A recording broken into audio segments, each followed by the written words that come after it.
Imagine trusting a medical test that could decide your future, only to learn it was built on lies. A company once valued at $9 billion, now remembered as one of the greatest deceptions in Silicon Valley history. This is the rise and fall of Theranos, and the truth buried beneath a single drop of blood. Join this deep dive into the empire that promised to revolutionize healthcare.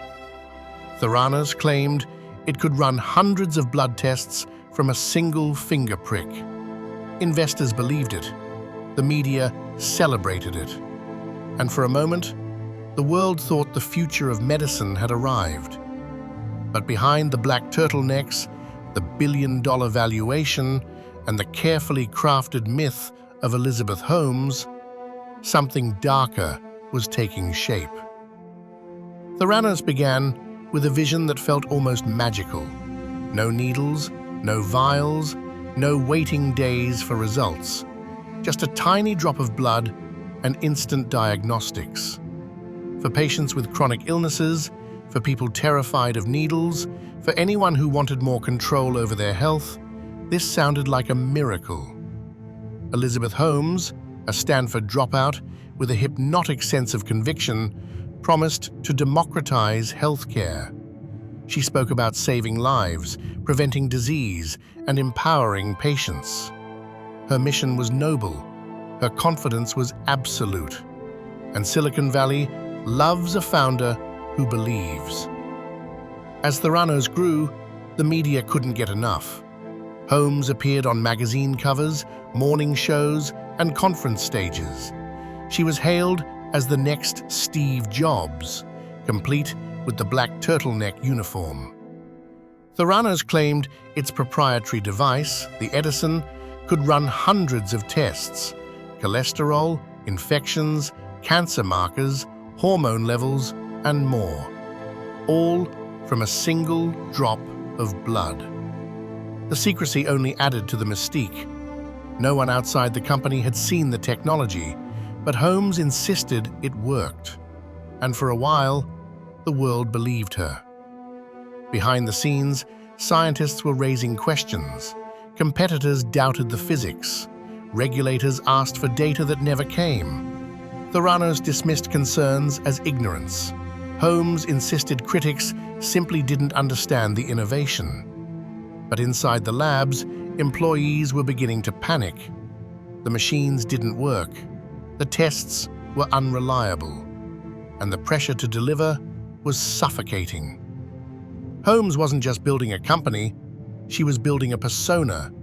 The deep voice, the intense eye contact, the unwavering certainty. She spoke about fearlessness, about changing the world, about refusing to accept limits. This persona became a shield. Investors didn't question her because they didn't want to disrupt the myth. Journalists didn't challenge her because they wanted the story.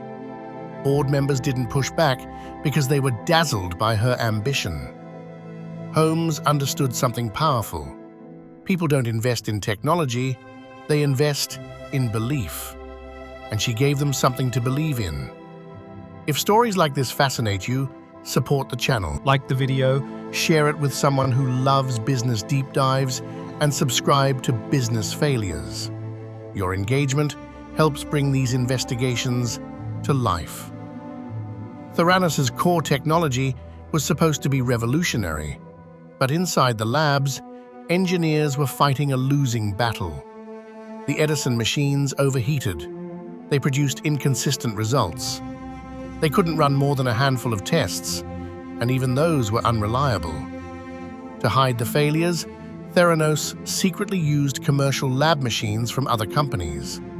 They diluted blood samples to make them compatible with standard equipment, a practice that rendered results meaningless. Employees described Theranos as a pressure cooker. Teams were siloed. Information was tightly controlled. Questioning leadership was seen as betrayal. Holmes and her second-in-command, Sunny Balwani, enforced a culture of secrecy and intimidation. Workers who raised concerns were fired or threatened with lawsuits. Theranos raised over $700 million from investors, but here's the astonishing part. Many of them never saw the technology. They invested based on Holmes's charisma, her board of high-profile advisors, and the promise of disruption. Former secretaries of state, military generals, and billionaire families backed the company. But few had scientific backgrounds. They didn't know what questions to ask. One of the biggest accelerators of Theranos' rise and its eventual downfall was its partnership with Walgreens. The pharmacy giant invested $140 million and planned to roll out Theranos testing centers nationwide. But the technology still didn't work. Theranos employees scrambled to make demos appear functional. Machines were hidden behind curtains. Tests were run on traditional lab equipment, while Walgreens executives were told they were seeing the Edison in action. Inside Theranos, a handful of employees couldn't stay silent. They saw patients receiving incorrect results, false positives for cancer, false negatives for infections, wildly inaccurate hormone readings. These employees risked their careers to speak out. In 2015, journalist John Carreyrou began digging into Theranos. What he uncovered was explosive. He spoke to former employees who described malfunctioning machines, doctored data, and a culture of fear. Federal agencies launched investigations. The Centers for Medicare and Medicaid Services found serious deficiencies in Theranos' labs. The company's testing license was suspended. Holmes was banned from operating a lab for 2 years. In 2018, Elizabeth Holmes and Sunny Balwani were charged with multiple counts of fraud. Prosecutors alleged they had deceived investors, doctors, and patients. Holmes had once been compared to Steve Jobs. She had been celebrated as a visionary. But now, she was the face of one of the biggest frauds in tech history. The Theranos scandal is more than a story about one company. It's a warning about the dangers of hype, secrecy, and unchecked ambition. It shows what happens when investors chase charisma instead of evidence, when regulators trust promises instead of data, when the media elevates a narrative instead of asking hard questions. But the deeper lesson is this: innovation without transparency is indistinguishable from fraud. Theranos thrived because Silicon Valley had become obsessed with disruption. Move fast, break things, ask forgiveness, not permission. That mindset works for apps, not for medical devices. In healthcare, mistakes cost lives. Accuracy isn't optional. Regulation isn't a nuisance. And secrecy isn't a competitive advantage. It's a red flag. Theranos also exposed a flaw in the startup ecosystem: the belief that a compelling founder can bend reality through sheer force of will.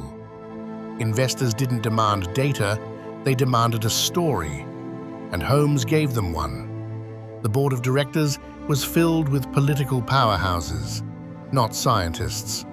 The investors were billionaires, not biochemists. The media wanted a hero, not a peer-reviewed study.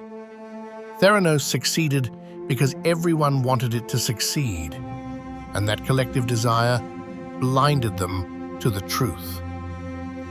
The rise and fall of Theranos is a reminder that transparency matters, accountability matters, science matters.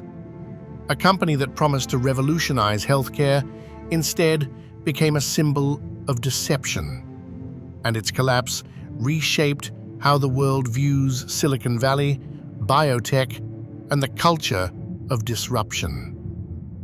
What do you think about Theranos? Was it ambition gone too far, or a scam from the start? Share your thoughts in the comments. And if you want more deep dives into the biggest scandals in tech and business, subscribe to Business Failures.